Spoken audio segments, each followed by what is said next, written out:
네, 열린TV 97.5 제60회 방송 시작하겠습니다. 진행을 맡은 저는 열린민주당 당대변인 김성애고요. 오늘도 변함없이 안원구 사무총장님 함께하셨습니다. 예, 반갑습니다. 안원구입니다. 60회라고 하면 횟수로만 따져도 420일이고 사실 중간에 몇 번 빠진 거 생각하면 참 오랜 시간이 금방 지나갔습니다. 예, 한갑이라 그러죠. 60이 60회를 지금 한 바퀴 완전 돌았네요. 네, 이렇게 또 오래 돌았고 저희가 사실 처음 시작할 때는 동접도 한 100명, 200명 이렇게 해서도 꾸준하게 그래도 안 빼먹고 계속 해왔더니 이제는 예. 꾸준하게 그래도 한 1000분 넘게들 방송도 함께 해주시고 예, 또 사실 당원 아니신 분들도 좀 보시는 것 같지 않습니까? 예, 실제로 제가 며칠 전에 제가 이제 시골에 지금 집이 있는데 네. 거기서 이제 버스를 기다리고 있었거든요. 버스를 예, 버스를 기다리고 있는데 이제 저를 자꾸 이렇게 보시는 거예요. 누군가가 예, 그래서 저는 아시는 분 같아 싶었긴 했지만 내가 이제 모르는 분이라 내가 이제 그 선뜻 다가가기 그래서 있었는데 그분이 이제 계속 보시더니 결국 저를 만나러 오신 거야. 아니 마스크 쓰고 계셨을 거예요. 그렇죠. 마스크를 써서 이제 그분도 정확하게는 못 봤던 것 같고 그래서 이제 혹시 그 열린민주당의 안원구 사무총장 아니냐고. 그래서 저는 이제 그래서 확실히 이분이 저를 아는구나. 그럼 열린민주당 사무총장으로 알고 계시는 분들은 이걸 보는 분들이잖아요. 그렇죠. 예. 그래서 내가 혹시 우리 그 저걸 보시냐 그랬더니 자기는 열심히 하는데 혹시 당원이시냐고 물어봤어요. 예. 당원은 아직까지 당원은 못다. 아니시고. 그래서 그러면서 당원은 아니신데 이 방송은 한 번도 빼놓지 않고 열심히 본다. 그런 네. 한의사 직업을 가지신 분 혹시 들으시면은 그때 그 기억을 상기해 주시기 바랍니다. 예. 그런 또 길거리에서 우연하게 구독자분을 만나는 그것도 그분은 이제 등산 갔다 내려오면서 이제 네네. 버스를 타려고 했고 저는 이제 시내를 나가야 돼서 버스를 네. 타려고 하는 중인데 거기서 만나서 그 이야기를 나눴습니다. 거기서 뭐 13만 명이면 저희 당원이랑 이런 거 고려하면 당원 아닌 분들이 훨씬 많다는 것도 맞는 얘기기도 하고요. 예. 하여튼 봐주시는 많은 분들께 감사를 드리도록 하겠습니다. 우리 김성애 대변인은 뭐 요즘 뭐 그 유명인이잖아요. 이제. 유명인은 아니고요. 네, 그냥 아니 유명 정치인이 다 되셨는데 그냥 지금 그 또 보니까 또 구독자를 15만을 넘기셨다고요. 하여튼 축하드립니다. 네, 감사합니다. 예. 열심히 성실하게 계속 꾸준히 하시니까 이게 구독자가 올라가는 것 같아요. 또 이렇게 하다 보니까 재미가 있어서 하다 보니 또 구독자가 늘어나고 양쪽이 서로 상승작용을 일으켜서 지금 보니까 정치인들 우리가 찾아봤어요. 그래서 네네. 정치인들 보니까 홍준표 씨가 제일 많은 54만이고 많죠. 이재명 씨가 42만, 네. 김문수 씨가 33만. 이거 오래됐는가 봐요, 이분은. 예전에 이제 그 우파 유튜브 한창 유행할 때 아마 했을 거예요. 이현주가 32만. 거기도 많으시죠. 태영호 이 사람 북한에서 오신 분 아닙니까? 이분 28만이고. 근데 이분이 의외로 콘텐츠가 많이 있습니다. 그래요? 이분은 좀 그러니까 영리하게 잘하시는 스타일이라고 할까요? 그래서 좀 합니다 이분은. 그리고 이제 추미애 장관이 25만. 추미애 장관은 특이하게 동영상은 안 올리고 커뮤니티 글 쓰는 것만 하시는 걸로 유튜브를 운영하고 계시죠. 그러신가요? 윤석열이 19만인데 네. 안철수가 16만이고 그런데 김성애가 15만 6천. 뭐 거의 안철수를 곧 넘으셨어요. 따라잡아야 되겠네. 열심히 한번 해보겠습니다. 안철수 따라잡으면 우리 뭐 축하 파티를 한번 해야 되는데. 하여튼 저희 방송 보시는 분들 중에서도 열린민주당 TV 보시는 분들 중에서도 김성애 TV 제가 한 번도 광고는 안 했는데 옳은 소리 관심 좀 많이 가져주십시오. 많이 좀 구독 좋아요를 좀 눌러주시기 바랍니다. 참 이제 성탄절 바로 직전인데 어떻게 가족들하고 어디 뭐라도 하시기로 하셨습니까? 어떻게 보내십니까? 성탄절에 특별히 한 거 없고 그냥 방콕 하고 있습니다. 방콕. 이게 지금 WHO 총장도 연말연시 방콕 하라는 또 당부의 말씀도 하시고 저희가 방역 당국의 지침에 잘 따르긴 해야 되겠죠. 근데 뭐 또 크리스마스는 또 우리 그 종교를 떠나서 우리 국민적인 축제지 않습니까? 그렇죠. 그래서 뭐 그때 또 가만히 있기도 그럴 텐데 하여튼 방역 지침상으로는 그래도 안 움직이고 방콕하는 게 제일 좋죠. 네. 백신 추가 접종도 많이 좀 부탁을 드리고요. 어쨌든 이 마지막이 되길 바라는 2개월을 함께 잘 넘어갔으면 좋겠습니다. 저희 열린민주당 소식으로 돌아오겠습니다.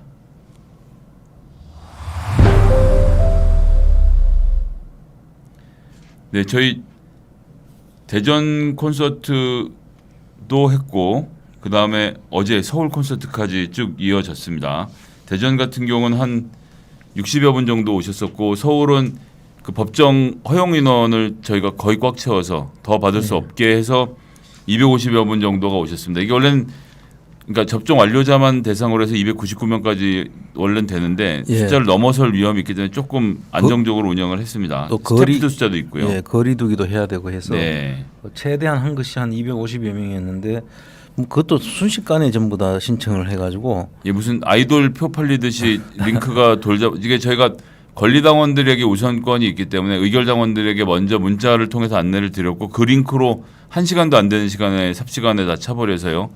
예, 나머지 분들께는 죄송한 말씀드리지만 온라인으로 함께 해주셨습니다. 그래서 전부 다 이제 너무 좋으신 분들, 그 보고 싶은 분들이 이제 이재명, 추미애, 최강욱, 손혜원 이런 분들이 이제 전부 다 출연을 하셨고, 네. 우리 강민정, 김의겸, 황희석, 우리 김성애 대변인까지 네네. 전부 다 쭉 하셨기 때문에 아마 보러 오신 분들이 그 인기가 있었던 것 같아요. 아, 예, 아주 좋았고요. 특히 뭐 대전 같은 경우는 손혜원 후원회장이 그 당원들 한 분 한 분 질의응답 받으면서 합당에 대한 본인의 견해 또 최근에 있었던 여러 가지 일들 이런 데 대해서 좀 진솔하게 말씀을 남겨주시는 게 너무 좋아서 요건 저희가 따로 클립을 만들어서 지금 열린민주당 TV에 올려두었습니다. 합당 문제와 관련한 관심이 있는 분들 또 손혜원 의원은 다른 분보다도 이 당의 창당에 또 그 공헌이 크신 분이시잖아요. 그런 이제 말씀들을 들을 수 있는 기회가 있으니까요. 관심 있는 분들 좀 봐주시고요. 또 이재명 후보도 오셨죠? 예, 오셔가지고 이재명 후보는 몇 말씀 하시는데 그 기억에 좀 있는 거는 민주당을 좀 변화를 견인해 달라는 그런 요구를 좀 하시는 것 같아요. 민주당이 좀 뭔가 좀 답답하다는 느끼시는 것 같고, 그다음에 그 여의도 정치는 기득권 것 같다 이런 말씀도 하셨고, 그러면서 삼선 초과 금지라든지 면책 특권 제한이라든지 국회의원 국민 소환제라든지 이런 부분들을 좀 열린민주당의 개혁적인 분들이 좀 민주당하고 같이 좀 이런 부분들을 좀 이뤄냈으면 좋겠다 하는 그런 말씀을 해주신 것 같아요. 근데 전 그 말씀 들으면서 좀 깜짝 놀랐던 게 저희가 이야기했던 7대 과제 중에 정치개혁 과제는 3가지 다 말씀하신 거잖아요. 결국 지금 민주당에서 당 지도부 선거 시스템 대의원 45, 뭐 당원 35 이런 식으로 넣는 것도 좀 불합리하다는 것이 저희들이 말씀드렸던 전당원 투표 맥이 다 있고요. 그래서 제가 중간에 한번 여쭤봤거든요. 저희 7대 과제 개혁 과제 관련돼서 말씀 들으셨냐고 했더니 그건 또 못 들으셨다고. 사실 그 뭐 대선 후보에게 전하게 보이는 것은 아니기 때문에 협상단의 논의 과정이긴 하지만 그런 이야기를 서로 나누지 않은 상태에서 같은 주제를 말했다는 게 전 좀 진기한 경험이었습니다. 그 이제 그 이심전심이라고 해야 될까요? 또 민주당의 문제점을 또 같이 꿰뚫어 보고 계신다. 뭐 이런 측면으로 볼 수 이해할 수 있겠습니다. 어쨌거나 지금 뭐 영남, 호남, 중부 지역, 서울까지 해서 사무총장님 제일 고생 많이 하셨는데 좀 소회랄까요? 말씀 좀 한 말씀 들어볼 수 있을까요? 저보다는 그 우리 참석하신 패널하고 또 계속 사회를 본 우리 김성애 대변인 고생을 많이 하셨고요. 이 지금 당원들이 이게 코로나 때문에 참 우리가 자주 이렇게 못 만난 것을 그래도 그나마 조금이라도 좀 해소해 주는 그런 기회는 됐지 않나 싶고요. 물론 우리 당직자들께서 이걸 준비하느라고 사실은 뭐 미리 내려가서 준비하고 이런 행사가 하나 이루어지려고 하면 보이지 않는 곳에서 고생하시는 분들이 많죠. 그리고 우리 당직자들한테 상당히 고맙다는 말씀을 방송을 통해서 내가 전하고 싶습니다. 예, 감사합니다. 저희 통합협상 관련돼서도 최근에 공개 기자회견이 있었습니다. 내용 좀 간단하게 소개를 해드리면요. 그 정봉주 협상단장하고 이제 김의겸 의원이 함께 자리하셨고요. 이 정치개혁 3개 의제와 사회개혁 4개 의제에 관련돼서 이 실천할 것을 통합의 전제 조건으로 걸고 말씀을 드렸습니다. 정치개혁 의제로서는 비례대표 열린공천체를 당원에 도입하는 것, 그리고 국회의원 3선 초과 원칙을 정하자라는 이야기를 드렸고요. 국회의원 국민 소환제를 법률로 정하자라는 이야기도 드렸습니다. 그리고 이것이 그냥 선언으로 그쳐서야 뭐 사실 어떻게 될지 알 수 없는 노릇이기 때문에 가능한 것들은 바로바로 받아들여서 당헌당규 개정 사안으로 넣자라고 제안했고요. 그 외의 과제들은 열린민주당과 더불어민주당이 당내 정치개혁특별위원회를 구성하되 열린민주당과 이 더불어민주당이 5대5의 비율로 이 위원회를 구성해서 제안드렸던 이 혁신의 과제들 같이 해결할 방법을 모색하자라고 이야기를 했고요. 사회개혁 의제로는 검찰 수사권 폐지, 포털 뉴스 편집 금지, 교사 공무원 근무 시간 외 정치 기본권 보장 법안 처리, 그리고 부동산 불로소득 방지를 위한 부동산 감독기구 설치를 제안을 드렸고요. 요것과 관련돼서는 저희가 이제 제안만 한 상태고 민주당 현재 논의 중인 상태로 알고 있습니다만 이제 협상단 관련돼서는 또 우리 사무총장님께서 말씀 좀 해주셔야 되겠죠. 사실 그 검찰 수사권 폐지라는 거 이런 거는 우리가 진짜 폐지가 된다면 정말 그 경천동지할 그런 사안이 될 테고요. 이거를 이제 민주당에서 어떻게 이 우리가 제시한 이 검찰 수사권 폐지 같은 것들을 해낼 수 있는지 의지와 이런 것에 따라 가지고 우리 당원들의 마음이 사실은 많이 흔들릴 것 같은데 검찰 폐지 수사권 폐지만 된다면은 상당한 개혁의 어떤 그거는 될 걸로 저는 보는데 과연 이게 어떻게 받아들여질런지 그런 그 어떻게 이 녹여낼 수 있는지 민주당에서 이거를 해낼 수 있는지 하는 부분들입니다. 그런 게 좀 있고 근데 제가 오늘 그 보면서 오히려 우리 당원들이 오해를 할 수 있는 부분이 있었다 싶어서 좀 짚어드리고 싶은 게 여권 관계자 발 소식에 대해서 내주 합당 선언을 하겠다 이렇게 그렇게 이제 보도가 나왔어요. 그래서 이거는 조금 오해가 충분히 있을 수 있다는 생각이 들어서 우리는 현재는 열린당에서 우리가 개혁 과제를 제의한 상태지 아직 답변이 온 상태는 아닌데. 그렇죠. 아직 협상단으로 답변이 온 건 아니죠. 예, 그러니까 답변이 오고 합당이 선언이 되려 그러면은 또 우리 전당원 투표라는 절차를 또 거쳐야 되지 않습니까? 전당원이 여기서 의결당원을 이야기하지만 그런 모든 것을 투표를 통해서 거쳐 가지고 서로 이제 합당 선언을 하든지 뭐 이렇게 될 텐데. 그거를 여권 관계자 발 소식으로 해서 이제 합당 선언 보도가 나가서 오해가 혹시 있을 수가 있으니까 이게 마치 이렇게 되면은 마치 우리가 뭐 지도부가 이 모든 것을 다 미리 예정된 것처럼 하는 거 오해를 할 수 있기 때문에 그런 것은 아니다는 것을 분명히 좀 해두고 싶고요. 열린민주당 내부 합당 승인이 이루어지면은 양당이 연내 통합 선언을 한 뒤에 이제 후속 절차를 밟겠다는 그런 취지로 이해하시면 되겠습니다. 그러니까 이제 협상안이 받아들여지면 투표 일정은 언제냐라고 물어보면 29, 30 이렇게 지금 예정이 되어 있는 거죠. 근데 아직 협상이 완료됐을 경우에 한해서 그렇죠.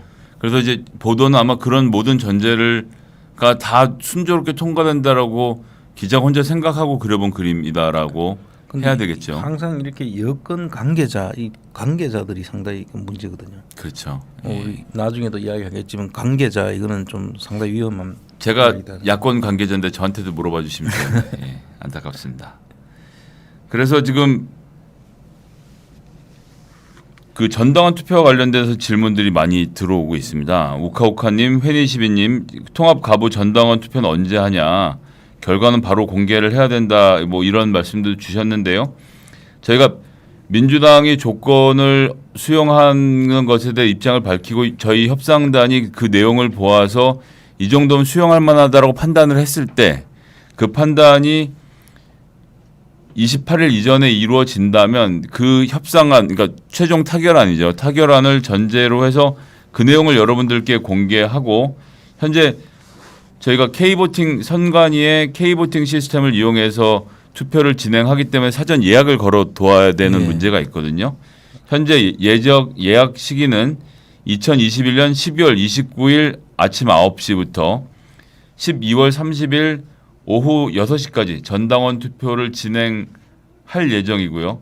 그 결과는 뭐 그냥 나오는 즉시 투표가 종료되면 저희가 적정한 절차를 거쳐서 거의 바로 발표를 하는 것으로 될 것입니다. 그래서 이 과정 자체는 선관위에 맡겨서 하기 때문에 어떠한 그 문제도 없이 진행을 할 거라고 말씀드리고요.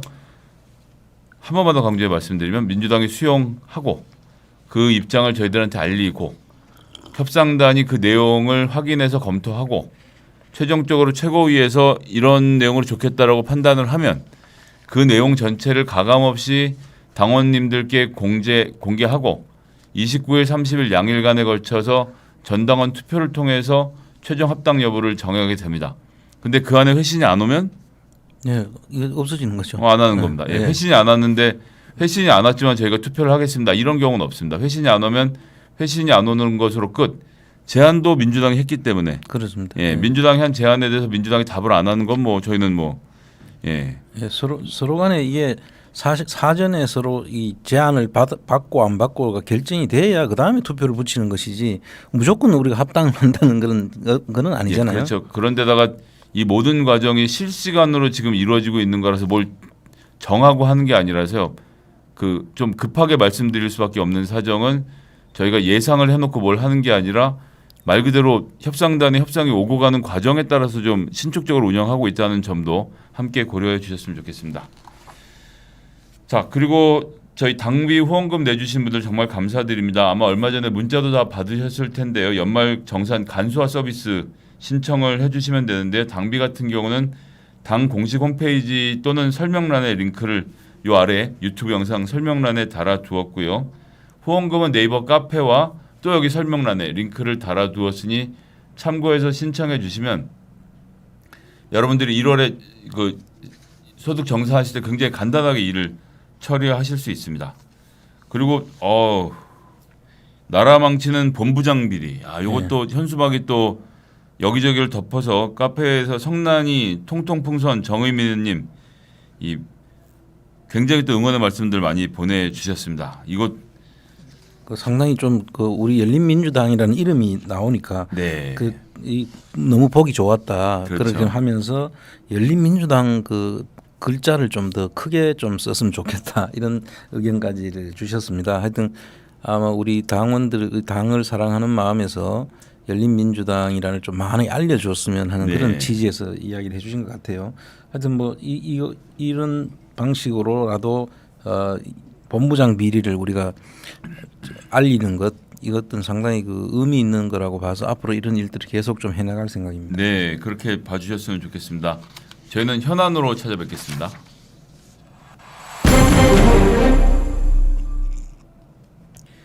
네, 박근혜 전 대통령의 특별 사면이 있었고요. 한명숙 전 총리께서 이번에 복권이 되셨습니다. 또 유명한 정치인으로는 우리 최민희 의원 드디어 사면 복권이 이루어졌습니다. 예. 좀 뭐 근데 이제 뒤에 있는 일은 좋은 일이지만 박근혜 사면 관련된 참 여러 가지로 저도 심경이 복잡한데 사무총장님 좀 어떻게 보셨습니까? 사실 저는 이 박근혜, 이명박, 그 최순실 그 숨겨진 그 재산들 추적하는 데 주력을 해오던 입장에서 보면 이게 참 사면이라는 게 너무 이제 사실 좀 힘을 빠지게 하는 요소거든요. 그래서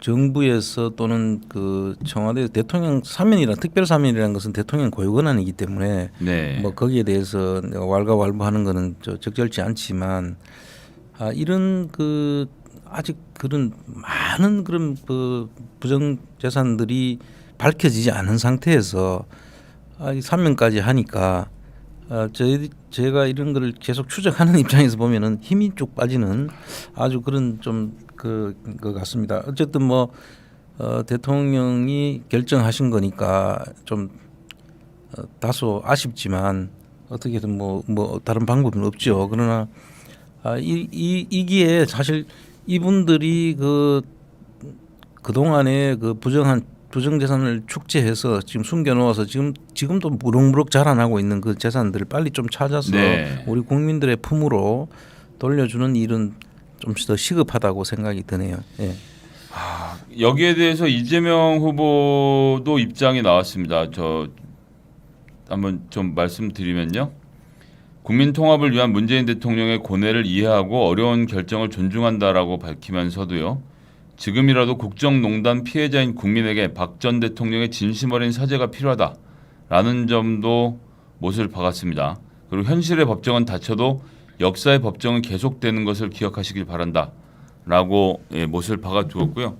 사실 저도 이제 가장 아쉬운 부분이 뭐 사면이라는 것은 대통령님의 고유 권한이니까 그걸 제가 이러쿵저러쿵 할 수는 없다는 건 알지만 그래도 가해자가 사과를 안 하는데 이거를 죄를 면해주기까지 해야 되느냐는 점에는 너무 좀 사실 분한 마음은 있습니다. 예, 사실 뭐 나이도 많고 여성이고 뭐 몸은 좀 그렇다고 치더라도 사실 탄핵돼서 그 구속된 대통령이잖아요. 그리고 탄핵이라는 또 헌법재판소에서 탄핵 결정을 내리는 사람이고, 그리고 본인이 무엇보다도 사과를 안 하고 있고, 법정에서도 본인이 아무 잘못 없다고는 식으로 해서 변호조차 하지 않았는 거 아닙니까? 그렇죠. 그런 사람에게 대해서 이렇게 꼭 그 뭐 대통합이라는 이름을 붙여서 사면을 해야 될까 하는 마음이 사실 저는 상당한 그 좀 불만은 있습니다. 그러나 뭐 대통령 고유 권한을 우리가 어떻게 이야기할 수는 없고 네. 또 무슨 뜻이 있지 않을까 하는 생각은 있는데, 개인적으로는 또 이 제가 하고 있는 일들에 대해서 약간의 찬물을 끼얹는 느낌이 들어서 더더욱 안타깝게 생각하고 있습니다. 네, 참 뭐 하여튼 그렇습니다. 뭐 첫 번째 소식은 그렇게 좀 전해드렸고요.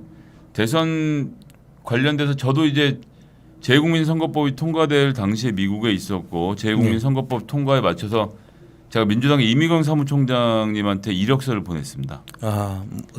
재국민 선거가 시작이 되는데 재국민 선거를 담당할 당직자가 있어야 되지 않겠냐. 라고 해서 제가 그때 이제 미국에서 그 식당을 하고 있을 때였는데요. 그래서 당신이 나를 풀타임으로 고용할 필요는 없겠지만 그래도 내가 나를 일을 시키려면 나한테 월급을 달라. 라고 해서 그때 작지 않은, 예, 그렇다고 크지도 않은 돈을 받고, 그래서 미국에서 제가 그 민주당 최초의 해외 당직자로 재국민 선거 운동을 준비했던 게 2010년부터 2013년. 그러니까 그렇게 오래되지 않았죠. 해외 국민들이 2009년에 통과가 됐습니다. 예, 그렇죠. 70년대였나요? 박정희가 막았어요. 외국에 민주화 운동 인사들이 많아서 투표하는 걸 못하게 해야 된다라고 멀쩡하게 있던 재국민 투표권을 빼앗았는데 그것이 다시 복권된 게 2009년이었고요. 예. 2010년에 지방자치 선거를 시작으로 해서 대선까지 총선 이렇게 저희가 외국에서 투표를 했었는데요. 국외 무죄자 신고와 재선거인 등록 신청이 2022년 1월 8일까지 하셔야 됩니다. 그래서 혹시 이 방송을 보고 계신 해외에 계신 우리 재국민 여러분들께서는 만약 그날의 국적을 얻으신 분이라면 상관이 없습니다만 아니신 분들은 이 사실 주민등록이 되어 있는 분 안 되어 있는 분 두 분 다 투표를 하실 수 있으니까 가까운 영사관에 문의하시고 찾아가서 1월 8일 전에 꼭 등록을 마치셨으면 좋겠습니다. 1월 8일까지 해야만 선거에 참여할 수 있다는 이게 거죠. 부재자 투표라서 이 명단 확정이 좀 먼저 되는 뭐 그런 문제가 있습니다. 네. 하여튼 뭐 많은 분들이 좀 신청해서 여러분들이 참여해서 꼭 대선에 한 표를 행사할 수 있도록 하기를 기대해 보겠습니다. 네. 저희가 이제 대선 75일, 야 시간 진짜 금방 가죠. 그러네요. 이제 100일 가는 게 엊그제 같은데 벌써 75일이 됐네요. 저희가 이 방송 70회 하면 대선을 치르고 있다는 얘기인 겁니다. 딱 10번 더 하면 70일 지나가지 않습니까? 그렇게 할 수 있을지 모르겠네요. 예. 그래서 저희 공정에 대해서 좀 얘기가 나오고 있는데 이재명 후보하고 샌들 교수 대담에서 이제 공정에 대한 이야기들 많이 나누지 않았습니까? 사무총장님 어떻게 보셨습니까? 저도 잠시 이제 풀 영상은 다 못 봤고요. 네. 우리 뭐 마이클 샌들 교수라고 하면 정의란 무엇인가라는 걸로 되게 유명한 분이잖아요. 그런데 우리 이재명 후보하고 대담하는 걸 내가 보고 이재명 후보가 그 석학하고 그 토론하는 것이 상당히 한쪽으로 기운다든지 그런 거 없이 대등한 그런 토론을 보고 역시 참 우리 후보는 훌륭한 후보구나 이런 생각을 했습니다. 어제 또 에피소드 하나 들려주시는데 원래 준비되어 있던 통역사가 갑자기 그날 좀 몸이 안 좋아서 갑자기 사람이 바뀌는 바람에 제대로 의사 전달이 좀 안 돼서 되게 아쉬움을 표하시더라고요. 그러니까요. 이게 주로 이제 보니까 이재명 후보가 이제 주로 이런 이야기를 많이 그날 한 걸로 기억이 하는데, 대담을 할 때 보니까 이제 지금 이 기회 부분에 있어서 사실 성장을 주로 하던 70년대, 80년대, 90년대까지는 사실은 그 기회라는 게 사실 너무 많다 보니까 그걸 따로 따질 필요가 없었죠. 예, 그 공정이라는 개념이 사실 없이 어디든지 가면 기회가 널려 있었으니까요. 저 대학 때만 해도 물론 대학마다 학과마다 좀 다르긴 하겠습니다만 그때만 해도 대기업 입사원서들 막 해갖고 어렵지 않게 뭐 취업 고시 이런 말이 그 당시엔 잘 없었거든요. 없었습니다. 그 제가 한 10년 정도 빠른 네네, 세대잖아요.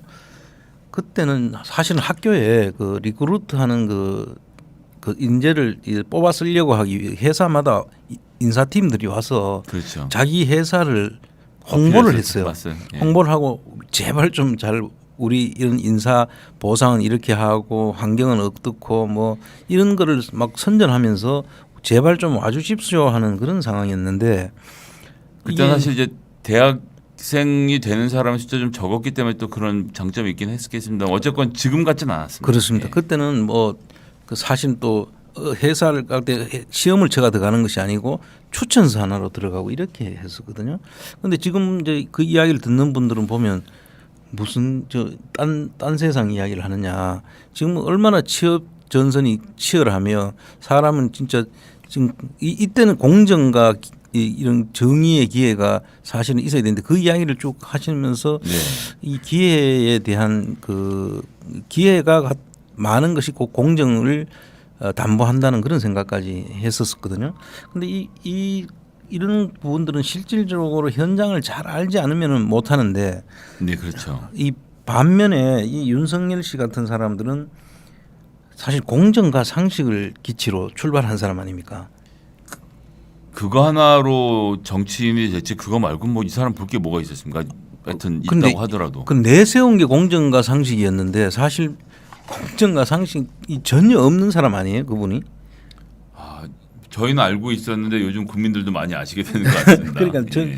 저는 그때 그 윤봉길 기념관에서 뭐 상식을 무기로 무너진 자유민주주의의 법치, 시대와 세대를 관통하는 공정의 가치를 기필고 다시 세우겠다. 이렇게 이야기를 하길래 참 호기롭게 그래도 공정과 상식이라는 시대적 화두를 잘 그 했구나 했는데 네. 보니까 우리 그 민주정의당의 정의가 민주화 없고 정의도 없었듯이 이 그 모든 사실 없는 것을 그걸 갖고 싶다는 뜻이었는지는 모르겠어요. 전두환도 나올 때는 사회정의 구현하겠다라는 그러니까요. 걸 주제로 걸었었죠. 그러니까 이런 사람들이 그 윤석열 씨 같은 경우는 보면 지금 모든 부분에 있어 가지고 공정하지 못하지 않습니까? 뭐 내로남불이 이로 말로 다 할 수가 없죠. 그러니까 뭐 예를 들어 보면 뭐 고발 사주 사건, 뭐 부산저축은행 부실 수사, 윤우진 변호사 건 소개한 거 뭐 우리 사무총장님 더 잘 아실 테고요. 검찰총장 시절에 직무정지도 이제 불복하고 뭐 하여튼 건건이 켜켜이 쌓여온 인생 아닙니까 불공정이. 그러니까요. 자기 개인의 문제에 있어서도 이 고발 사주 사건도 자기 그 측근이 네. 실제로 그 텔레그램에 그 이름까지 손준성 보냄이라고 해서 있죠. 문제됐던 거고 부산저축은행 부실 수사 문제도 당시에 그 대장동 사건의 원인이 됐는 그렇죠. 그 부실 수사를 통해 가지고 그때 주인 검사로 참여를 했던 사람. 이때 처벌했으면 어떻게 바뀌었을지 알 수 없죠. 대장동 사건이 없어졌죠. 그렇죠. 아예 대상이 생기질 않았죠. 그리고 윤우진 변호사 소개도 자기 입으로 윤우진 사건 소개를 했다고 해놓고는 나중에 말을 바꿉니다. 그것도 다른 사람한테 한 것도 아니고 2012년 당시에 신동아 기자에게 뻔히 녹음이 되고 있는 줄 알고 있는 전화에 대고 인터뷰를 본인이 직접 한 거였죠. 예, 그게 또 청문회에서 틀어졌고요. 그렇죠. 그래놓고 다 무시하는데 하여튼 이 사람은 그러고 또 부인 김건희 씨는 보면은 그 허위 경력, 수상 내역, 논문 표절 이거는 진짜 참 18개인가 뭐 그렇게 지금 이제 이력서에 허위로 적은 것만 18개다라는 이야기까지 나오고 있습니다. 예, 계속 또 늘어날 수도 있는 지금 그렇죠. 이 무슨 채굴하듯이 그러니까 파면 다 나오는. 그래서 지금 인턴 이력 큐레이터 이력도 회사 가서 확인해 보면 회사 설립 전부터 큐레이터로 일하셨다 뭐 이제 이런 얘기도 지금 나오고 있고요. 그렇죠. 그러니까 이제 우리가 신정아 사건 여러분들 기억을 하고 하실지 모르겠는데 그때도 주인 검사가 윤석열이었다는 거죠. 윤석열이었죠. 예. 신정아 사건을 수사한 검사가 윤석열인데 그때 우리가 조금 기억을 더듬어서 생각해 보시면은 신정아가 비슷했지 않습니까? 근데 김건희에 비하면은 신정아는 세 발의 피죠. 그렇죠. 그때 그 당시에 뭐 외국에 그 없는 그 학교를 다니지 않은 걸 다녔다고 허위를 했다는데 이 지금 이 사람의 경우에는 보면 정말 거기에 비하면은 한두 개가 아니잖아요. 뭐 한 줄 진실한 게 없어요. 예. 그렇게 했는데도 그 수사를 안 했던 사람이 자기 부인이라고 다 봐주는 거고. 그다음에 이제 또 장모로 넘어가야 되는 거 아닙니까? 본 부하셨으니까. 아 그렇죠. 장모는 예. 그 아직 부인도 더 있죠. 부인 더 있습니까? 주가 조작 문제. 도이치모터스. 예. 도이치모터스 주가 조작 사건도 네 사람인가요? 다섯 사람인가요? 전부 네 명이 지금 구속됐죠. 구속됐죠. 이것도 예전에는 경찰이 내사하다가 결국 석연치 않은 이유로 중단이 됐고 검찰실은 한 번도 들춰오지도 못했고. 그때 윤석열 본인이 검찰에 있었잖아요. 그렇죠. 그래놓고 그때도 아무것도 안 했는데 1년 동안 내내 팠다고 이야기를 하고 있죠. 정말로 참 뻔뻔하기가 그지없습니다. 그리고 뭐 그것뿐만 아니라 또 조국 교수한테는 또 어떻게 했습니까? 그 정경심 교수한테. 그러니까요. 결국 오늘 법원에서 동영대 PC 등은 증거 능력이 없다라고 결국 이제 검찰이 강탈에 만들어 놓은 증거에 대해서 완전히 다른 입장을 내놓았죠. 그러니까요. 하여튼 이제 그런 게 이제 하나씩 다 밝혀지고 있는데 이런 걸 보면은 본인은 정말로 공정치 못하고 상식적이지 못한데 또 거기다 장모까지 또 덧붙이자면 장모는 불법 요양 설립 운영해서 요양 부정 수급을 통해 가지고 22억 9천만 원을 받아갔는데 10원 한 푼 남한테 피해 준 적 없다 그래요. 그렇죠. 국고를 이렇게까지 해가 가면서도 그리고 장고증명서 347억에 대해서 이거를 또 검찰이 이 347억 장고증명이면 엄청난 범죄거든요, 이게. 그러니까 말이 그래서 그렇지 내가 통장에 347억 원이 있어요라고 잔고증명서를 보여줘서 그것을 담보로 돈을 빌려서 돈을 빌린 거 아닙니까? 그 땅을 살 수 있도록 한 거죠. 그러니까 이게 그냥 문서 한 장을 꾸민 정도의 범죄가 아니죠. 그렇죠. 그래서 이건 지금 사기거든요, 사실. 위조가 아니라 사기가 반드시 들어가야 되는데 위조로 끝나는 말도 안 되는 검찰의 엉터리 수사가 있었던 거죠. 엉터리 수사로 1년만 구형을 하고 판사가 더 이상 주기가 이제 구형을 그렇게 했으니까 이거는 검찰이 이런 판결을 유도하고 올린 거죠. 그러니까 오죽 화가 나면 판사가 1년을 선고를 했겠습니까? 그러니까요. 예. 그래서 지금 뭐 열거하기가 뭐 하도 많으니까 경기 양평 아파트 단지 그도 보면은 그 부동산 실명법을 위반해 차명으로 미리 사가지고 그 이 안에 여긴 수법이 여러 가지가 들어가 있는데 부동산 투기를 한 거죠. 사실 한마디로 말하면은 투기를 했는데 그 투기를 하는 과정에서 차명으로 가족 다른 사촌인가 뭐 그 가족 명의로 사놓고 그 나중에 개발 부담금도 줄이기 위해 가지고 나중에 그 사오면서 또 값도 또 택도 없는 금액을 뭐 한 50억에 가까운 돈을 준 걸로 보여요. 그것도 뭐 차명이라고 보는 기사들이 많이 나오더라고요. 그런데 그 차명 단순한 차명이 아니고 이거는 부동산 투기로 해서 이 내용을 이것도 약간 사기성이 있는 거거든요. 그래서 봐야 되는데 그런 부분들 그 손혜원 의원은 정말 좀 문화재를 하기 위해서 했는 것 부상 그리고 조카한테 실질적으로 지금 돈을 주고 증여세까지 낸 사람을 그러니까 실명법 위반이라고 문제 삼아놓고 위에 것처럼 무슨 땅이나 몇만 평이면 모르겠는데 한 건물의 지분 3분의 1, 7,200만 원.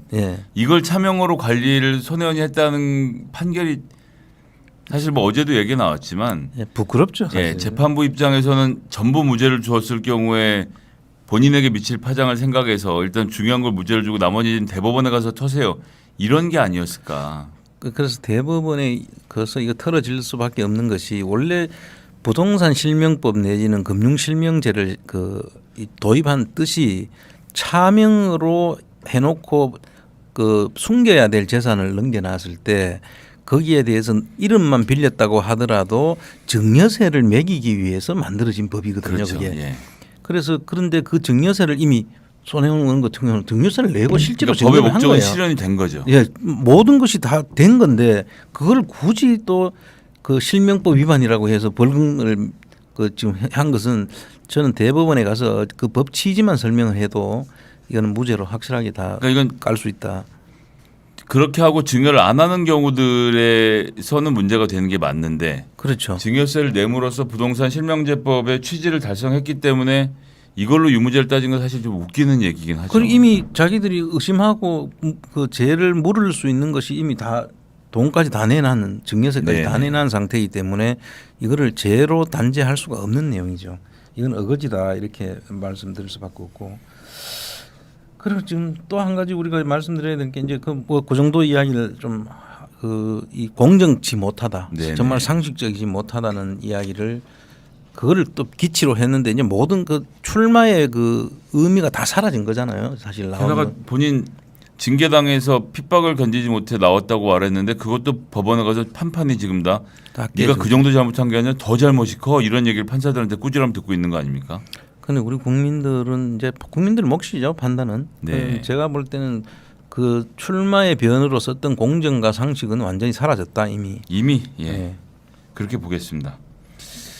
좀 저희도 불편한 얘기도 좀 해야 될 것 같은데요. 대장동 관계자분들이 벌써 두 분이나 돌아가셔서 국민의힘에서는 무슨 기획 이야기까지 꺼내 참 듣기 끔찍한 이야기들을 하고 있던데요. 그래서 이 대장동에 지금 참 우선 그 유명을 달리하신 분들한테는 정말 그 명복을 빌고요. 그런데 이분들이 저는 참 억울할 거라고 생각을 해요. 지금 이제 그 대장동에 그 전번에 돌아가신 분하고 지금 요번에 그 또 최근에 네. 돌아가신 분들이 이 사람들이 그 배임 혐의를 씌우기 위해서 그 검찰이 무리한 수사를 저는 한 것이 아닌가라고 네네. 의심할 수밖에 없는데 네. 사실 우리가 전번에 대장동 이 전체 흐름을 따라가기 위해서는 이 그 부산저축은행으로부터 시작해서 확보한 땅하고 그 다음에 또 이 시행업이 성공하기 위해서 필요했던 시드머니 그런 것들이 합쳐져서 이 시드머니와 그 땅 작업을 같이 해서 그 이익을 가져가는 사람들이 어떻게 이익을 가져갔냐를 이제 보는 것이 사실은 그 이 시행 사업에 혹시 불법이 없나라고 네네. 보는 건데 지금 내용을 보면요. 이 돈을 대 가지고 실제로 SK가 돈을 400억이나 줘 가지고 기념 파트너스로 갔고 그 기념 파트너스에서 하천대유에 돈이 351억이 갔는데 그래서 거기서 하천대유가 벌어 가지고 1,300억이나 되는 돈을 네. 받아올 돈이 있는데 그거를 지금 사실 다 안 받고 있는 상태로 다른 사람 이름으로 지금 돼 있지 않습니까? 네. 이거를 반드시 수사를 해야 되는 것이고 그리고 하천대유에서 내용을 보면은 그 이자라는 이름으로 사실은 이자 비용으로 될 수가 없는 차입금이 있어야 이자가 나가는데 그렇죠. 차입금은 오히려 줄었는데 이자는 한 1,000억 정도가 더 업이 돼 있어요. 말도 안 되는 얘기 아닙니까? 예. 뭐 어디론가 딴 데로 돈이 갔다라고밖에 볼 수 없죠. 그렇죠. 그 딴 데로 갔는 부분을 찾으면은 50억 클럽 이야기도 나올 수 있고 범인이 다 나오는 거 아닙니까? 예, 그래서 예. 그런 부분을 수사를 해야 되는데 지금 그런 수사는 하나도 안 하고 다 덮고 있죠. 그 어떻게 그럴 수 있나 눈에 뻔히 보이는데. 그러니까 제가 이제 이분들한테 참 억울하게 돌아가셨다고 지금 생각되는 것이 물론 이분들도 잘못이 있을 수는 있겠죠. 네. 그러나 이 개인적인 일탈은 있을 수 있으나 실제로 큰 이 줄기는 돈을 대 가지고 그 큰 거금의 돈들을 이유 없이 예를 들면 각상도 씨 같은 경우는 아들을 통해 가지고 퇴직금 명목으로 50억을 지금 받아간 거 아닙니까? 국내 최초 아니겠습니까? 세금까지 낸 뇌물. 그러니까 이런 식의 네. 저거를 가지고 제대로 수사도 안 하고 엉뚱한 이런 뭐 이분들 돌아가신 분들은 나는 이 내용을 다 하늘에서는 알 거 아니겠습니까? 얼마나 억울하겠어요. 그러니까 정말 이 큰 줄기들 해먹은 사람들은 지금 뽀젓이 그냥 아무런 문제가 없는처럼 이렇게 할부하고 다니는데 네. 이런 사람들은 얼마나 그 검찰의 압박에 시달리다가 이렇게 유명까지 달리하게 되는. 그러니까요. 이거 정말 이거 참 생각할수록 제가 참 이 분통이 터집니다. 지금 검찰에 상당히 문제가 있다 저는 생각을 합니다. 네, 어쨌거나 여야가 함께 특검을 이야기하고 있는 만큼 어떤 형태로든 이 억울한 사항들은 또 좀 파헤쳐져야 되지 않겠나 이런 생각이 드네요. 네. 예.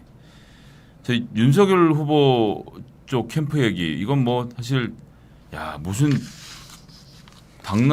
당나라 부대도 아니고 이게 저는 21세기에 이런 만큼 기강이 없는 조직은 전 처음 봤습니다. 지난번에 박근혜 탄핵 이후 했던 홍준표 캠프도 이렇게는 안 했거든요. 이게 상당히 보고 있을 게 좀 기분은 좋지 않습니까? 그래서 제가 방송에 댓글에 보면 김성애 그만 좀 웃어라 이게 많이 나옵니다.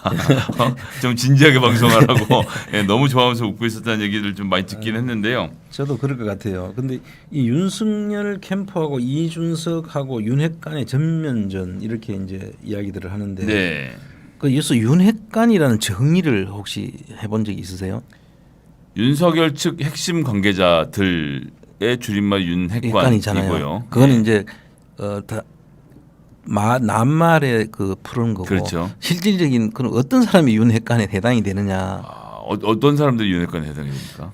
저는 그 윤핵관이 그 기준이 김건희와 어떻게 관계를 맺고 있느냐. 그 김건희 씨한테 혹시 커피라도 한 잔 얻어 먹어봤냐, 아니면 라면을 끓여주는 걸 먹어봤냐. 장재원 의원은 댁에 가서 라면을 드셨다 그래서 계란도 넣어서 그게 그럼 윤핵관이 되는 거군요. 저는 그래서 이 윤핵관의 기준이 그냥 주변에 있다고만 되는 것이 아니라 예. 김건희 씨 관계에 대해서 실드를 쳐주거나 아니면 그 윤핵 그 이야기를 할 수 있는 정도가 되지 않으면 윤핵관이 될 수가 없다. 저는 그렇게 보거든요. 어떻게 보세요? 그러네요. 윤석열 배우자 핵심 관계자들이군요. 그, 제가 이제 그런 의심을 했던 대목은 하나 있습니다. 이게 뭐였냐면 국민의힘이 대변인단을 지난번에 종편 중계까지 가면서 어마어마하게 해서 뽑았잖아요. 상당한 인기를 끌면서 임승호 대변인이 1등을 했고 그때 4명이 뽑혔거든요. 예. 이 사람들 최근에 보신 적 있으세요? 못 봤어요. 네. 그건 이해관 아닌가요, 그 사람들은? 그렇게 된 거예요. 아니, 선거를 치르는데 그 수많은 자원을 들여서 뽑아낸 이런 슈퍼스타들이 싹 사라져 있습니다. 그러고 윤석열 후보에 입이 돼 있는 사람들을 보면 전혀 상관없이 어떤 친분으로인지 알 수 없이 들어간 분들이 계시는 거예요. 제가 좀 구체적으로 누군지 거론은 안 하겠습니다만 그런데 제가 그래서 국민의힘 쪽에 이러저러하게 사정을 짚어보니 그분들이 다 김건희 씨 추천으로 그러니까요. 예, 들어갔다라는 이야기들이 좀 나오더라고요. 그러니까 이제 앞에 이제 김핵관이라고는 할 수 없으니까 윤석열 부인의 핵심 관계자 이렇게 이제 이야기를 하는 게 맞지 않느냐는 그러니 생각이 들고요. 정당 생활 그래도 10년 동안 정당밥을 먹었던 이준석 대표가 보기에는 야 이건 너무하는 거 아니냐 그런 분통이 터져 나올 만도 해요. 그러니까 이제 조수진 씨 같은 사람도 저는 그 윤핵관에 그 좀 가까운 사람이 아닌가. 그러니까 나는 윤석열 후보의 지시 아니면 안 따른다. 거기에는 갈로 열고 윤석열 후보의 부인의 지시 아니고는 안 따른다 이렇게까지 봐도 되는 거 아닌가 하는 생각이 들었어요. 그런데 이제 이준석 대표는 이제 조수진 의원을 가리켜서 윤핵관 될 자격은 없고 메신저 정도 수준밖에 안 된다. 진짜 윤핵관들은 따로 있다 이런 얘기도 하시더라고요. 그럼 이제 사람마다 평가가 뭐 다른 부분이기 다르네요. 때문에. 그럼 예. 장제원 씨 같은 사람은 윤핵관이 확실한 것 같고 그렇죠. 최근에 또 그 장제원 씨에 대해서 그 이준석 씨가 이야기를 한 게 있죠. 이준석 씨가 장제원에 대해서 나는 나는 상임 선대위원장인데도 잘 모르는데 그 선대위에 소속되지도 않은 사람이 내용을 자기보다 더 많이 알고 있더라. 그러니까 윤핵관이다 이런 이야기 아니겠습니까? 그 말하면서 조수진은 후보 팔고 다니지 마라라는 얘기도 장제원 의원이 했거든요. 본인 네. SNS에다가. 근데 그 얘기는 뭡니까? 내가 확인해 봤는데 네. 내가 후보한테 확인해 봤는데 너 팔고 다니지 마라 말하는 건 본인이 윤핵관인 걸 너무 드러내고 싶어하는 정황이 아닌가 저는 이렇게 좀 봤습니다. 내가 사실 숨은 실세야 이런 건가요? 그럼 사실 왜 거의 드러나 있는 그래서 또 한편으로는 그런 얘기들도 많이 하더라고요.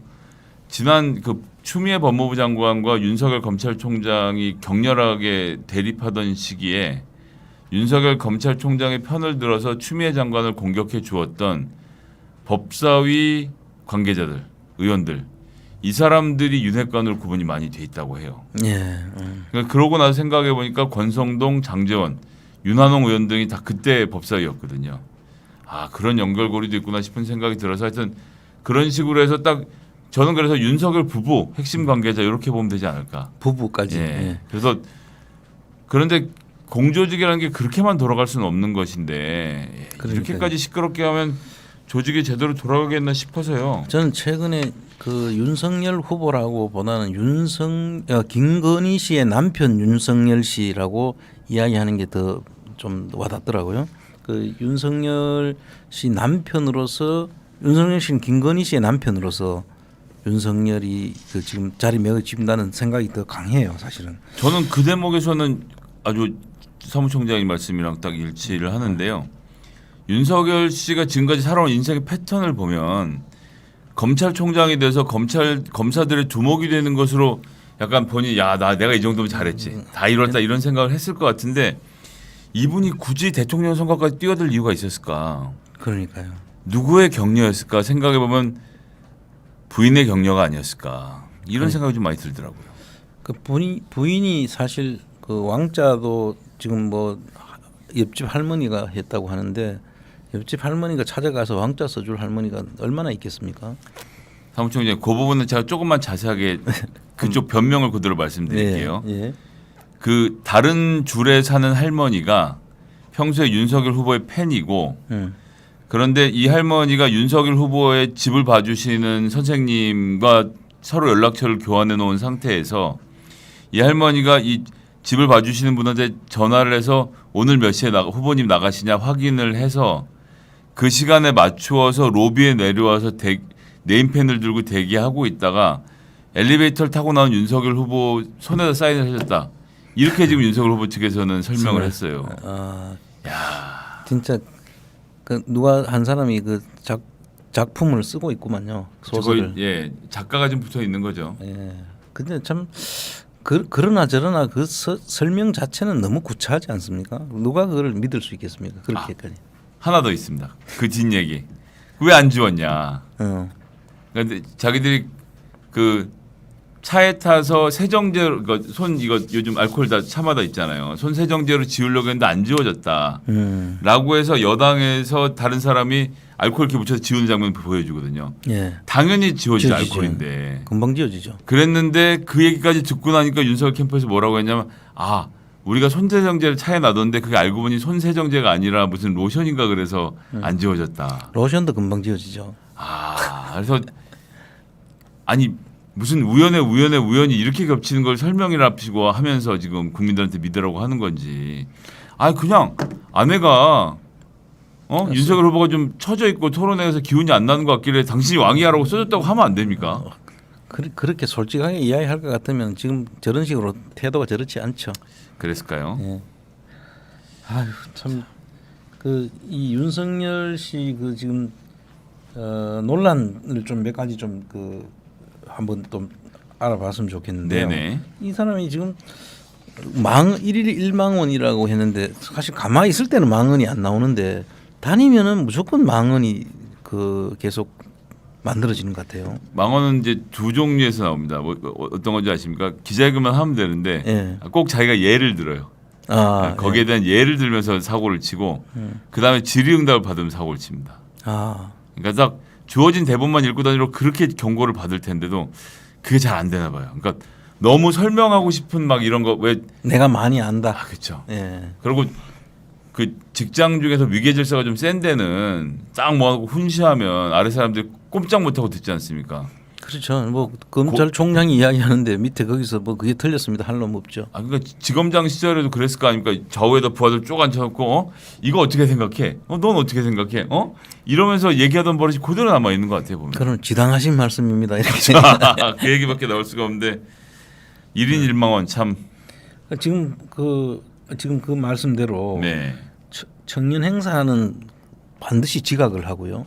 그러니까 이게 청년들을 무시하는 거 아닙니까? 그렇죠. 뭐 좀 자기가 좀 버겁고 이런 사람한테는 그렇게 많이 지각할 수 없을 텐데 없죠. 지각하는 뭐 45분씩 뭐 1시간씩 이렇게 지각하는 게 예사로 지금 이루어지는데 그 행사는 모두가 청년 행사였다. 그러네요. 이제 그런 것이 있고 그다음에 또 최근에 그 한 것은 윤석열 구직 앱 이야기가 나오잖아요. 그렇죠. 이 구직 앱은 옛날에 제가 그때가 뭔지 모르겠어요. 요즘 그 네이버가 나오기 전인 것 같아요. 그때 그 구직 그 사이트가 있었던가요? 그 구직하는 회사와 구직자를 구하는 회사와 구직을 하고 싶은 사람들끼리 연결해주는 그런 옛날에 그걸 앱이라고 해야 되나?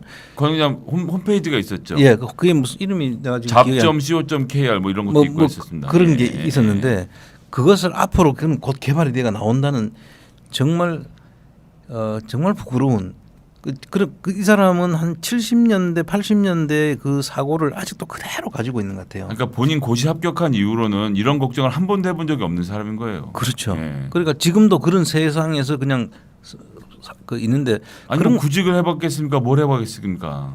그리고 또 요즘 그 자식이 없기 때문에 그 구직에 대한 그 청년들의 그 심정이나 이런 것들을 같이 한번 모르죠. 공감을 했을 수가 없잖아요. 그래서 그 구직 앱만 하면은 이제 다 되는 것처럼 정말 한심하기 짝이 없는 사람이라는 생각이 들고요. 그리고 또 지금 보면은 그 극빈층 못 배운 사람 자유 뭔지 몰라. 이거 참 어떤 사고입니까 이거는? 이분은 모든 사고가 그런 것 같은데, 그러니까 계층이 나뉘어져 있어요. 본인 주변에 있는 사람들은 정교수들. 그러니까 그 시간 강사나 겸임 교수나 그런 거 뭐 아무나 하는 거다 이런 말을 아주 손쉽게 한다든지. 그 다음에 정규직들. 그러니까 비정규직이고 자유한 사람들 막 120시간 노동할 수도 있고 아니 최저임금 180이라도 150 받고 일하겠다는 사람인데 시켜줘야 되는 거 아니냐 이런 얘기들 함부로 하고요. 그렇죠. 고시 합격한 사람. 그래서 머리가 나쁘면 손발이 고생하는 거고 손발이 고생하는 사람들은 손발 노동 그래서 인도 갔다 아프리카까지 가야 되는 거 아니냐. 그래서 딱 자기네 클래스가 있고 나머지들이 있는 거죠. 그런데 나는 보통 보수와 달리 되게 시혜를 잘 베푸는 보수다. 그러니까 내가 너희들한테 자유를 베풀어 주겠다. 마치 노예 해방의 꿈을 꾸고 있는 무슨 링컨 대통령이라도 나신 양 이렇게 말을 하고 있는 게 아닌가. 전 그런 생각이 들더라고요. 네. 그리고 이 극빈 생활을 하고 배운 게 없는 사람은 자유가 뭔지를 모른다라고 했는데 사실은 그런 분들이 더 이 철창과 같은 사회에 철창이 없는 창살 없는 그 감옥 속에 살고 있는 사람들 아니겠습니까? 그렇죠. 대부분들이 그 사람들의 심정을 진짜 1도 모르는 그런 사람인 것 같고 자유가 개인에게 왜 필요하냐 그런 사람한테 그러니까. 정말 이건 무슨 사고 방식은 정말 안드로메다에 이제 가 있는 사람 같은데요. 또 한 가지 이제 이분이 한 이야기 중에 80년대 민주화 운동한 분들은 많이 있지만은 자유민주주의 정신에 따라서 한 민주화 운동이 아니고 외국에서 수입해온 이념에 사로잡혀 민주화 운동을 한 분들과 같은 길을 걸을 것 이런 식으로 이야기했어요. 이게 이제 아마 이 사람 머릿속에는 그 당시에 이제 종속 이론 남미의 종속 이론 언제적 얘기하고 있으니까 진짜. 그게 근데 저는 그걸 보면서 그때 당시에 그 종속 이론에 그 입각해서 이게 사실 선진국이 경제적 방식으로 옛날처럼 제국주의 방식이 아니라 경제적 방식으로 그 개발도상 국가를 지배하는 그런 이론에 그걸 종속 이론이라고 하는데 그거를 막기 위해서 전두환 정부 때거든요. 그때가 한참 네. 그게 유행할 때가. 그래서 그걸 모두 전두환 정권에서 그거를 그 부분을 그 종속 이론을 그 전달을 그렇게 못하게 하려고 엄청 탄압을 했는데 이걸 보면 꼭 전두환하고 생각이 같다. 이 사람은 또 여기서 윤두환이라는 이름이 또 오버랩이 되는 거예요. 그때 이런 공부를 안 한 거예요. 아는 게 없는 거죠. 그것만 지금 머릿속에 있는 거겠죠. 그리고 설령 1982년에 종속 이론을 공부를 한 사람이 있다고 하더라도 지금 2020년 아닙니까? 40년이 그렇죠. 흘렀잖아요. 그럼 지금 이 나이에도 그 신념을 지키면서 살아가겠습니까? 그러니까 지금 우리나라는 지금 선진국의 G7에 지금 그러니까요. 랭크돼 있는데 그거를 전부 다 도외시하고 한 이 뭐랄까 하면 요즘 뭐 이렇게 그 타임머신 타고 왔다 갔다 하는 그런 뭐 소설 같은 그런 거기 있잖아요. 예, 뭐 타임 슬립물이라고 불러서 과거로 돌아가고 막 이런 사람들이 등장하는데 80년에 있다가 갑자기 2020년으로 튀어오신 분이 아닌가 싶은 혹시 생각이. 그런 드라마만 봤을까요? 참 답답하신 분이고. 게다가 해외 수입이라뇨. 그러면 뭐 자유민주주의, 리버럴 데모크라시는 그러면 우리나라 뭐 단군 사상에서 만들어진 새로운 이념입니까? 참 말씀하시는 게 참. 그리고 또 한 가지 좀 또 한 끝이 없는데 좀 이야기 좀 더 해도 되나요? 예, 그럼요. 예. 민주당에 못 가니까 부득이 국민의힘 선택. 속내를 들킨 거 아닙니까? 사실인 것 같아요. 우리가 한번 옛날에 방송 때 그런 이야기 제가 한번 한 적 있죠. 이 사람이 원래는 민주당을 바탕으로 해서 대통령까지 한번 가보려고 생각은 했던 것 같아요. 그리고 이제 주변에 그런 걸 부추기는 놈들이 몇 있었던 것 있었죠. 같죠. 민주당 예. 쪽에서도 그런 이야기를 한 사람이 있을 거고. 그리고 애시당초 처음에 윤석열은 그 어떤 면에서는 민주당하고 굉장히 가까운 사이다라고 생각하는 사람도 있었던 것은 또 사실이기도 하고요. 뭐 그때 이명박 박근혜 그 막 집어였고 그쵸, 이럴 때 예. 그때 뭐 이 박수를 동네 인기 쳤으니까요. 좋았지 않습니까? 예, 이쪽에서 아 이런 정도로 기세로 나가면 내가 그 대통령도 할 수 있겠구나 민주당에서. 제가 이제 그 부분에 잠깐만 저도 말씀드리면 그런데 이런 초보를 데려다가 대통령을 시키겠다고 생각했던 놈들이 지들이 뒤에서 섭정을 하겠다고 생각했던 거 아닙니까? 예. 그러니까 기본적으로 민주주의를 모욕하는 놈들이었던 거예요. 제가 지금 뭐 그렇죠. 누구라고 말씀 못 드리지만 그런 놈들이 참 그때 혹시 뭐 예. NY 뭐 이런 사람들이 모르겠습니다. 그래서 그런 쪽에서 부추김을 당했고 본인도 착각을 하고 네. 이 민주당에서 뭔가 자기가 기반을 해서 뭘 해볼 수 있다고 생각을 했다는 속마음이 그것도 순천에 가서 딱 이렇게 이야기하다가 들킨 거 보면 아마 애시당초 처음에는 2016년쯤 그만두고 나서 총선 출마를 생각했을지도 몰라요. 저는 그렇게 봅니다. 총선 출마 정도. 네.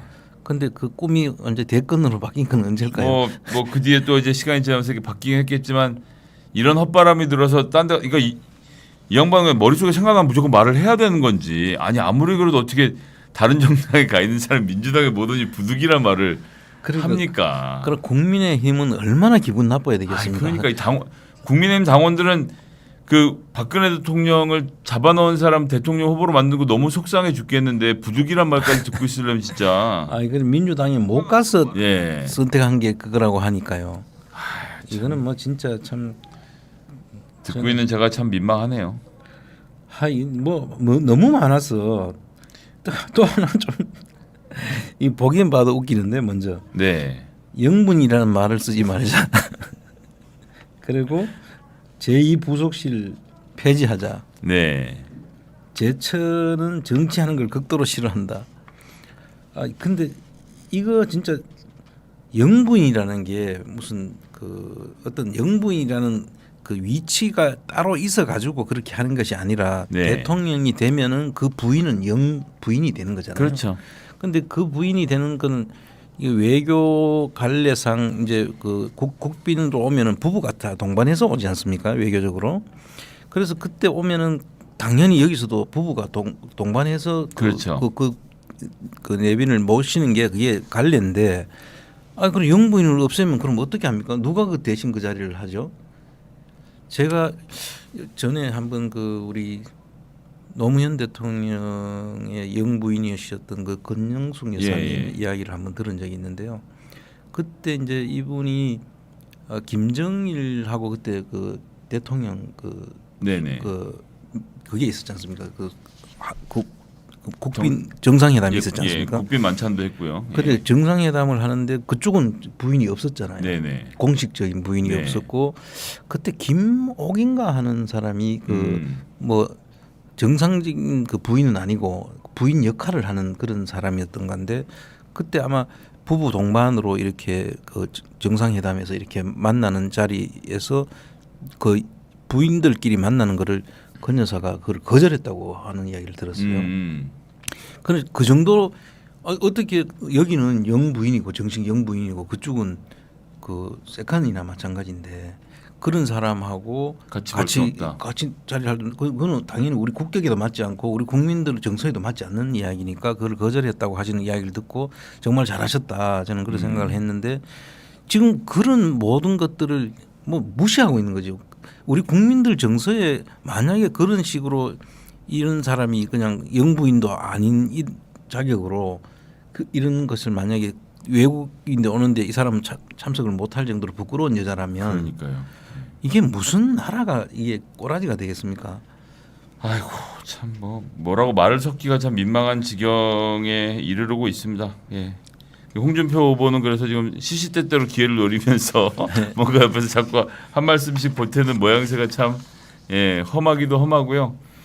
이렇게 해서 지금 그 윤석열 쪽은 이 문제가 해결될 기미가 없어요. 윤핵관 문제는 처리를 할 생각이 없고 부인 눈치 보느라 부인한테 아무 소리도 못 하고 있는 상태라서 이 연말 연시에 이재명 후보가 예. 좀 승기를 잡을 수 있는 기회가 좀 오지 않을까 싶은 생각도 저는 한편으로 해보고 있습니다. 지금 이제 거의 사실은 잡혔다고 보는 거 아닙니까? 승기를 잡았다고 보는 거고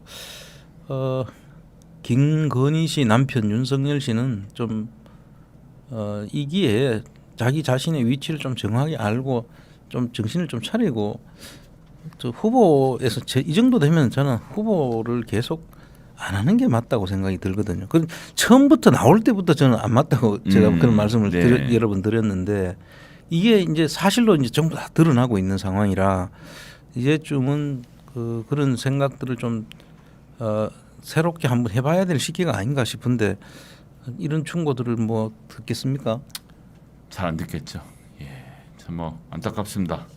여튼 이렇게 또 준비한 저희 60회 방송은 모두 마치도록 하겠습니다. 1년 내내 함께 저희와 방송 들어주시고 다음 방송은 그렇습니다. 예, 연내군요. 예, 연말 방송 한 번 더 있기 때문에 다음 주에 또 인사 한번 드리겠습니다만 예, 연말 연시 잘 보내시고요. 또 저희들 항상 후원해 주시고 당비내 주시고 아껴 주셔서 감사하다는 말씀 드리겠습니다. 다음 주 금요일 또 60일의 방송으로 찾아뵙겠습니다. 사무총장님 뭐 맺는 말씀 한 말씀 부탁드리겠습니다. 예, 하여튼 뭐 이제 이 우리가 여러분들이 걱정하는 것처럼 당이 이제 어떻게 될지 이제 우리 여러분들의 결정에 따라서 이제 결정이 되면 우리 방송도 지금 60회를 지났는데 앞으로 이 방송이 이제 어떻게 될지도 좀 사실 좀 걱정이 돼서 해서 그래 되면은 우리가 이 방송을 언제까지 한 번 더 일단 남아 있는 건가요? 그럼 연말까지? 예, 뭐 그러고 나서도 전 뭐 하루 이틀 어떻게 될 것 같지는 않은데. 그렇습니까? 예, 그렇다면 하여튼 뭐 계속 또 우리가 열심히 해서 네. 여러분들하고 소통하는 모습은 계속 우리가 갖도록 하겠습니다. 네, 그럼 여기서 방송 마치겠습니다. 감사합니다.